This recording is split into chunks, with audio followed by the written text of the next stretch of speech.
News and Hard Talk with Stephen Sacker.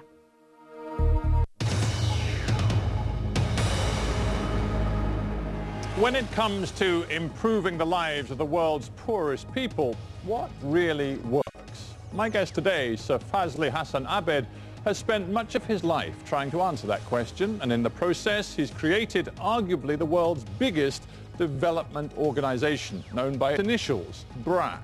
From its home in Bangladesh to Afghanistan to Africa, BRAC has tied development to social change and economic self-help.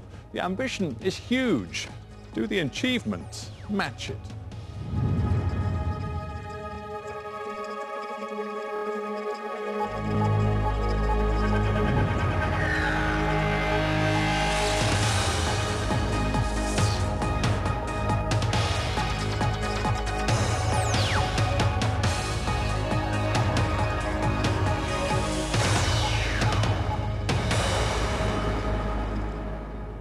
Sir Fazle Hasan Abed, welcome to Hard Talk. Thank you for inviting me. Well, it's nice to have you here. I want to begin with some background. You are from a well-to-do Bangladeshi family. You were university educated in Britain. You then went into a very promising career in the oil industry. I'm wondering what brought you and drove you toward this huge commitment to development aid. I think it was the liberation struggle in Bangladesh that I participated in. And when Bangladesh became independent, 10 million refugees started coming back from India. And I thought that that's the time that I want to devote my, at least some of my time into relief and rehabilitation work in Bangladesh. And I started with that. I sold my house in London and then went into doing relief work. But you've been an ambitious young businessman. Did you bring some of the beliefs you had, some of the values you had that you'd drawn from your accountancy training, from business, into your work in development? I think there is a lot of business DNA in BRAC's work. There's a lot of look at evaluation, monitoring, effectiveness, efficiency, and things like that in BRAC. So what I have done in my own organization is that we work in 72,000 villages. In these 72,000 villages, I've got more than 160,000 small groups of people, poor people, who organize themselves into groups. They have access to financial resources. They save money with us. They have access to financial microfinance. They will have also, one of their members will be trained as a health volunteer. We'll train her so that she can provide health services to the community. And then also we'll have clinics which provide services to people who are hurt by the health volunteer. Microfinance is a complicated issue in many ways, but you see it as financial empowerment, giving people the access to capital which can change their lives. I think it is. For most poor people, access to finance is the biggest problem. So giving finance is an important access for very poor people. But it's access which comes with clear strings attached, isn't it? What kind of interest rates are you at BRAC demanding of the people who loan? There's no strings attached, mind you, in the sense that the poor people normally can't borrow from a bank because they don't have the collateral. So the banks won't touch them. So what we do, we provide them without collateral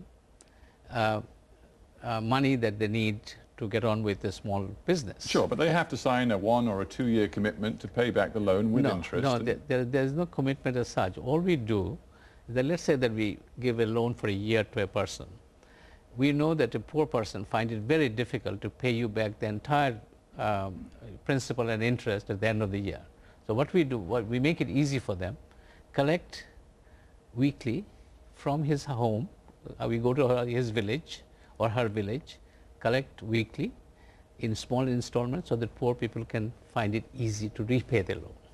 And that's the revolution about microfinance. Indeed, and I understand the motivation. I do understand the motivation was to help people change their lives. Absolutely. But I come back to the basic question, which a lot of people will want an answer to. Well, what is the interest rate that you would expect to get on a loan to a poor? In Bangladesh, we charge 15%, not interest, we call it surcharge. So if I have given you $100, 100 pounds, I'll charge you another 15 pounds as a service charge. Which is so you have to repay. Quite an add-on. Yeah, you have to repay 115 pounds in 46 or 47 equal installments over a period of a year.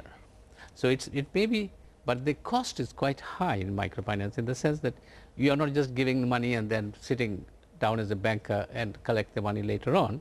You have to go to and collect it and so on. So it's costly. I understand that, but there's no question, and this in a way is a reference to what we began with, your career in business. There's no question you want to turn a profit at this because you want the BRAC venture to be, to a large extent, self-financing. Self-financing, so yes, you've got yes. to generate the profits which you can put back into BRAC projects. That's right. Which means that the individual poor person in the end is generating a profit for you. In fact, they ought to do this, because those who are benefiting from microfinance, and if they generate some profit from for the organization that is supporting them, and then we are a non-profit organization. Any money that we make will go into education or healthcare or something. So I don't think it's a bad thing if BRAC do generate. But you see, the problem is those organizations which don't generate any surpluses, they will go out of business. So they can't go on financing poor people again. Talking of going out of business. What I'm interested in is not just making money, but being sustainable so that I can go on serving these people that I do now and expanding further microfinance program to get more people who have access to money. Well, you talk about expansion, and there is no question in Bangladesh and indeed many other developing countries, microfinance as a concept has expanded massively. Absolutely. On this program not so long ago, I was in Oslo to interview Muhammad Yunus, who had won the Nobel Peace Prize, and he and you are seen as the great sort of architects, the grandfathers of global microfinance. That's true. But if one looks at certain countries now, I'm thinking of evidence from Bolivia, from Morocco, there is some evidence that as more and more companies, some of them openly commercial as well as not-for-profits like your own, as they've moved into this sector and offered more and more people microfinance loans, there have been more defaults. There have been more poor people running into trouble. Some people say there is now a bubble doing in microfinance. Well, it is true what we have pointed out, that there are organizations who are now trying up there to make money out of microfinance. I think it's terrible. I wish that purely commercial interest will not come in and ruin this sector. You think it is being ruined? Do you think it's being ruined? Not quite yet, because I think even now, if you look at all the microfinance going on all over the world, there is still large number of very poor people who do not have access to financial services, even if it is a little bit more costly than if a non-profit organization such as BRAC would charge. But when you talk of the poorest, isn't it the truth, and this is taken from the words of Vijay Mahajan, who's the boss of Basics, which is an Indian microfinance organization. He says the truth is, if we're honest about it, microcredit will never be the answer to the needs of the very poorest. He says what they need is a steady job, wage employment, not loans. I agree with him. I agree. I have been talking about it myself. And is that why Bangladesh still has 40% of its people living in poverty? Because you can't actually, with this, reach out and pull up the very poorest. We can. That's the reason why BRAC has got a program called the Ultra Poor Program, changing the frontiers of poverty reduction, targeting the ultra poor. So we have got a program which is funded by large numbers of donors, including the British government. To get the poorest 10% of Bangladesh's population, we think that they are so poor that they can't borrow money and repay loans. So they need grants and help. So we provide grants, we provide education for their children. So despite being the big businessman, believing in economic self-help and believing in the profit motive, you do still think there is a role for grants? Absolutely, there is a role for grants. Just like in this country, you have got a system of social security. There are people who need social security, and we have the same thing. Unfortunately, Bangladesh is not rich enough to be able to go to the poorest people and provide them with social security. Let me, if I may, move beyond microfinance to many of the others that you're in, both in Bangladesh and over the world. You have made a great point of saying that social change has to be part of the anti-poverty agenda, and you've particularly focused on the role of women in communities and education of girls. Absolutely. Are there not situations, communities, in which your message runs counter to generations of tradition and profound cultural beliefs? Well, because I think one of the roles of development is also change culture. Change culture, which is anti-developmental, anti-gender equality. So one of my objective is also to change a culture which sort of keeps its women subjugated.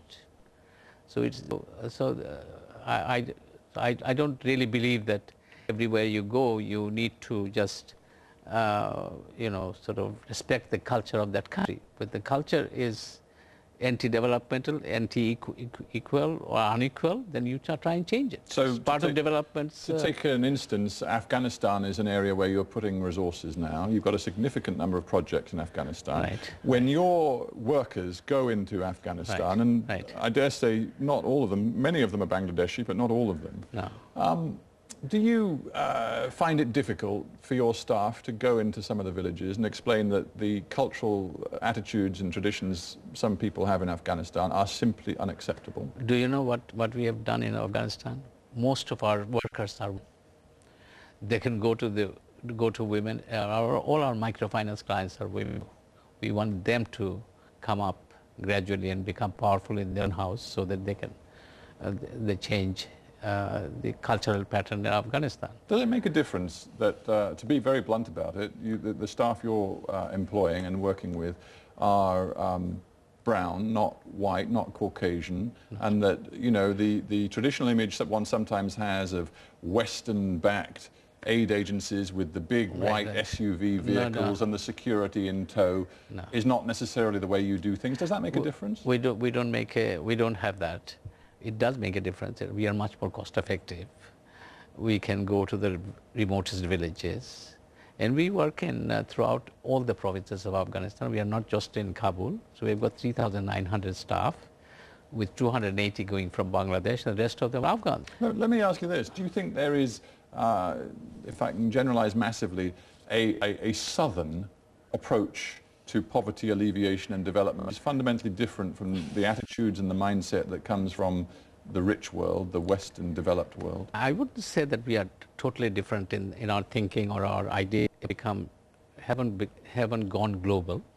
But so we are the first one. If I may we are the first one. That is precisely what you have done. We are the first. We are the first one which have gone global. I mean, I can list you at least 13 countries you are active in. You are not only now in other parts of South Asia like Afghanistan, you're in Africa in a big way, Uganda, Tanzania, a host of other countries, including Southern Sudan. Absolutely. You seem to want to turn yourselves into actually something rather similar to, dare I say, Oxfam or Save the Children, a global brand. I think we would like to do a much more effective work in the South than I think the northern NGOs have been able to do so far. You point there to the ambition of what you do, because you, in Bangladesh and overseas, you are working in healthcare, you're working in education, you run a university in Bangladesh, you have an internet service provider, of course there's the microfinance and the financial support that we've discussed already. Seems to me that it's not an exaggeration to say that in Bangladesh in particular, you are almost running a parallel government. No, we are not running parallel. The government is running the government. We are trying to help them. We are trying to help our own people. In so many areas, including education, that you feel you can do it better, and in fact you have to do it. Right. No, the way I look at it, that Bangladesh government is trying to educate all our children. But unfortunately, we don't have enough resources, and the government is not being able to take all the children into school yet. So 90% of our children are enrolling in primary schools, and we think that BRAC could add to it and get another 1.2 million children in our schools, so that it becomes 95% rather than 90%. So we are trying to help in getting all our children into school. But what you do, or the danger of what you do, is that it allows governments which are riddled with corruption, inefficiency, and frankly outright incompetence, it allows them to muddle on because you cut the slack. You represent the safety net. And if you're there for the long term with that sort of provision, it seems to me governance issues, fundamental issues of good governance are not going to be addressed. No, I think we are trying to help the government also in terms of improving governance. How? Because I've got an university where we have got an Institute of Governance Studies, and we are bringing in government civil servants. So you're now training the civil servants, yes. Well, how then yes. do you explain that in Bangladesh, for example, and indeed one could take many other countries too, right. levels of corruption as measured by Transparency International and many other independent organizations are still terribly high? Are you, in a sense, turning a blind eye to that? I'm not turning a blind eye, but I also want to see that the corruption gradually is diminished or reduces. Corruption will not go away in one go.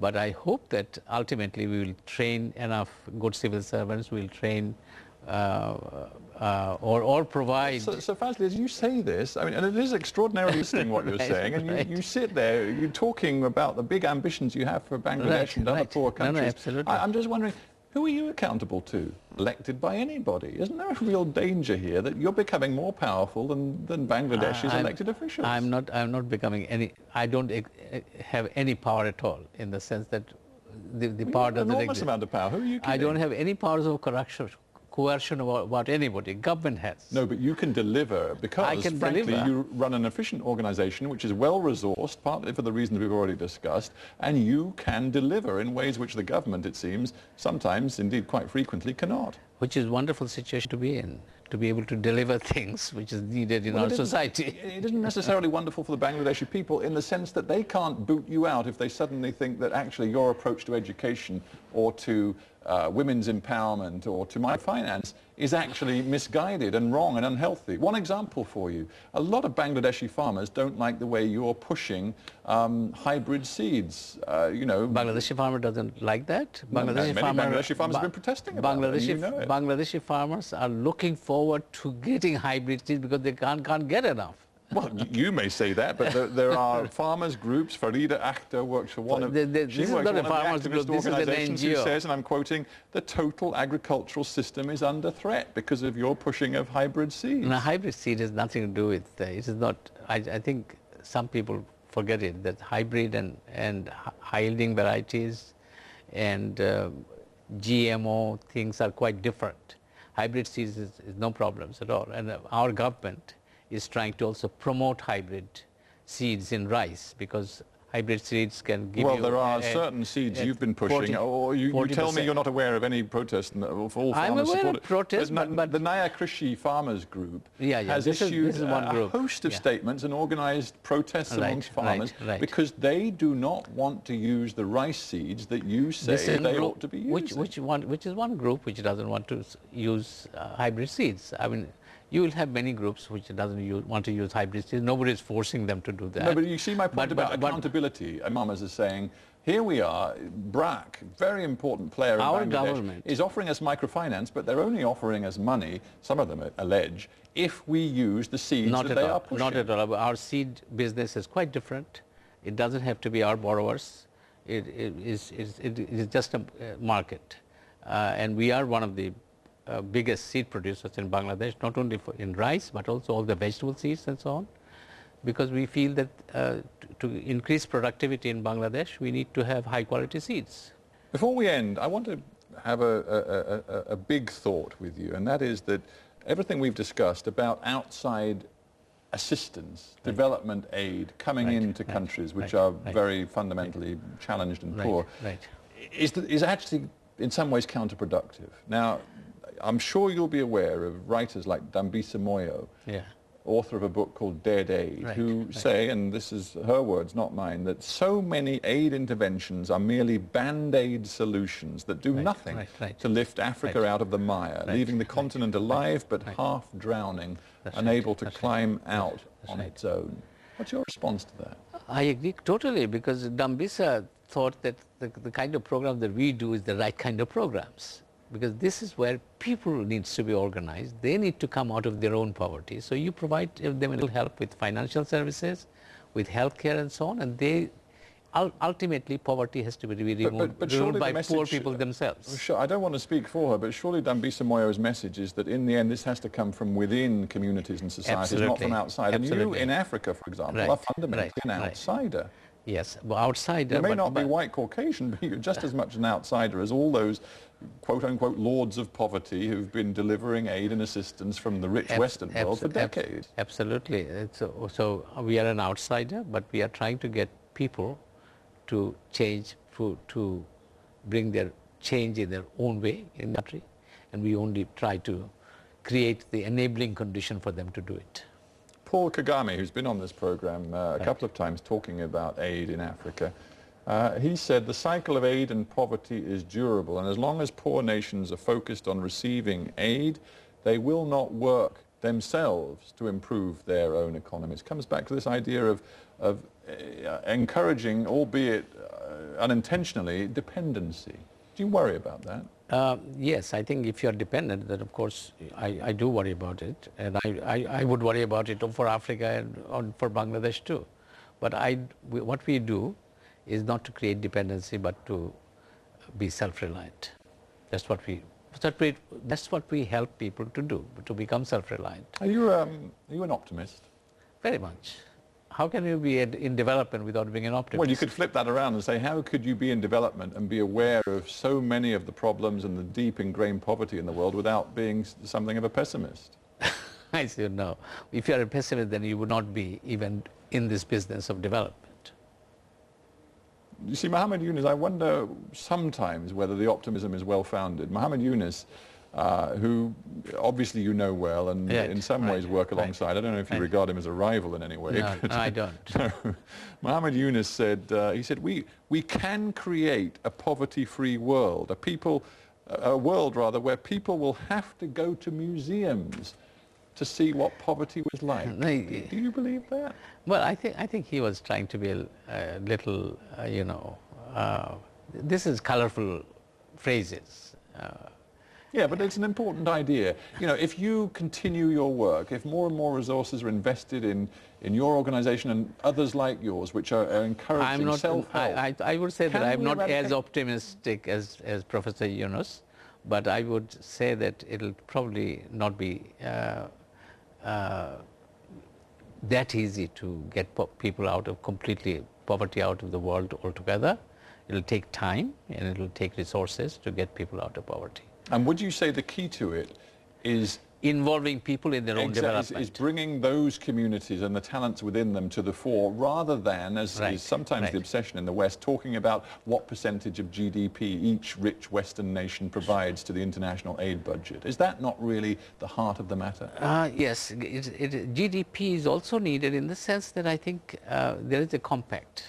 The rich world has promised to provide some amount of resources to the poor world for them to be able to come out of poverty, and they would like to, and I think both sides should meet their promises. You need both. You need both. So Fazle Hasan Abed, thank you very much for being on HardTalk. Thank you very much.